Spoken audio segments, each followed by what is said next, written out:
waxaad maanta markhaati ka naqateen amaad maaragtay muujiseen waxaad maaragtay ku taamayseen muddo badan golaha wasiiradan ay soo gudbiyeen ayaad muujiseen aad iyo aadaan maaragtay ugu mahadsantihiin inaad dareenkiina muujisiin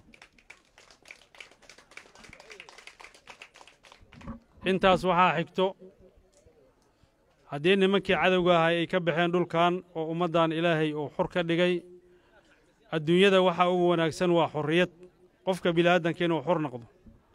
waxaa la raadiyayana xorriyaddaas ay ahaayeen markii xorriyad la helo ayuu imaan karaa horumar ayuu imaan karaa in wax la qabsado ayay imaan karaa maaragtay wax kastoo loo baahan yahay waxa maanta ay ka hadlaayeen agwaanada oo ama wadda leh ama caafimaad leh ama horumar kale leh waxaa la heli karaa markii nabad la helo marka ugu horrayso horta waxaad hesheen waxaasoo dhan wixii xambaarsanaa ayaad hesheen marka waxaad rajaysiin hadda kadib horumar hadduu ilaah yidhaahdo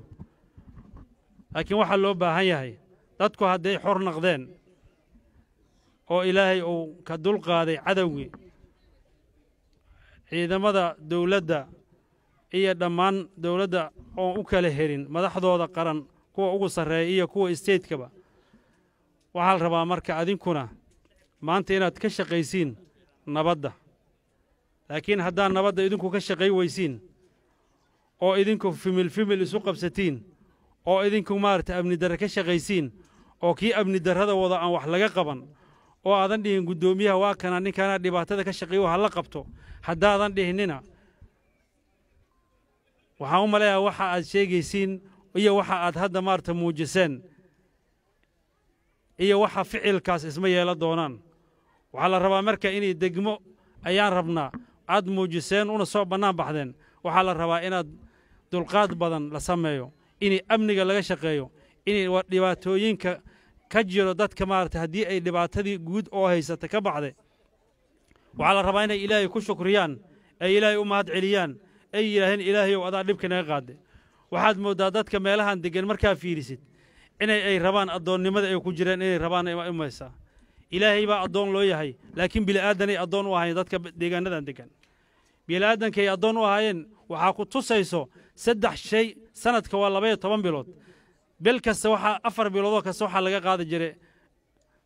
waxbaa laga qaadi jiray 4 bilood lacagaa laga qaadi jiray 4 bilood xoolo noolaa laga qaadi jiray 4 biloodna sekaa laga qaadi jiray saasoo ma ahayn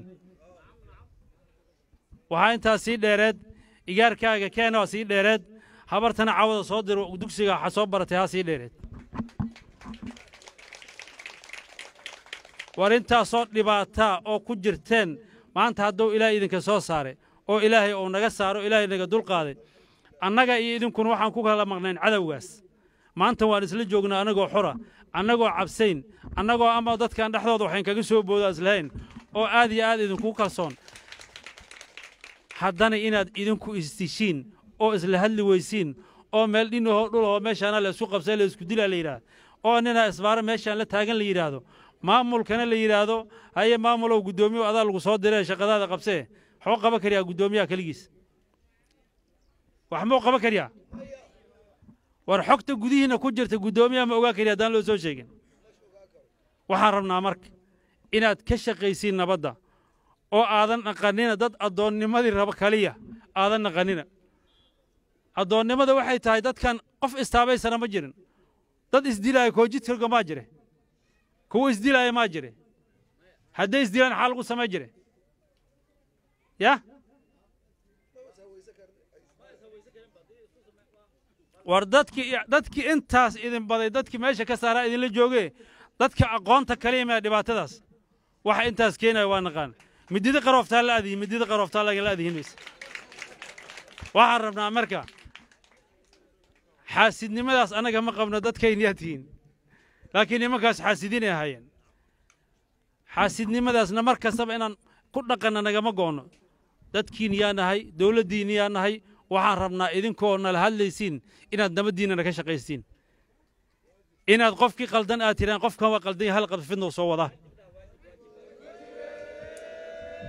maamulka degmada inaad la shaqaysiin diyaar muutiin garbaa inaad ka istaagtiin diyaar muutiin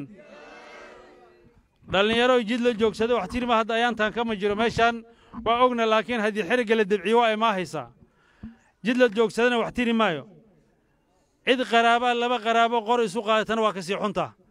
war hadal in lagu dhameysto ee akhyaarta la tusiyo war aniga akhyaaray arka ninkan waa iga badsahay kaalay arka iga celiya ninkan in la yiraahdo wanaagsan maayne inaad qor la soo orodid oo walaalka wala orodid barina adigana waa ordaysaa hadda xabad ku dhifatid maanta oo dhinto adiguna meeshii joogid waa ordaysaa cabsina waa kula soo dirsaysaa walaalkaana waa ka maqanya adiguna meelaha ku yeet arkimaysid oo cabsiya ku galayso waxaan rabnaa marka in aqligu shaqeeyo sida degmada aad maartay ugu soo istaagteen oo degmada aad maartay hirshabeelle wasiir golay wasiirada waa soo baas gareyn baarlamaankan ka sugayna oo gudoomiye waa maqlayseen aad maartay ugu sugaysiin inaad dul u yeelatiin dadkana aad u soo duntiin dadkana aad maartay u qancisiin laakiin haddii qof dhina wax ka hadlayso qor in lagu ordo lama rabo marka maamulka degmada gudoomiyaha degmada khayr allah siiyay waa dadaala inaad la shaqaysiin garbana ka istaagtiin ka rabna aad iyo aad u mahadsantiin maantana sidaad noo soo dhaweyseen waa idinkaga mahad celiynaa oo dareenkiina aad u muujiseen iyo mar sida aad wax nooga sugaysiin waxna aad nooga rabteen madaxdiina aad wax u weydiisateen dareenkiina aad soo bandhigteen waa idinkaga mahad celiynaa aad iyo aad u mahadsantiin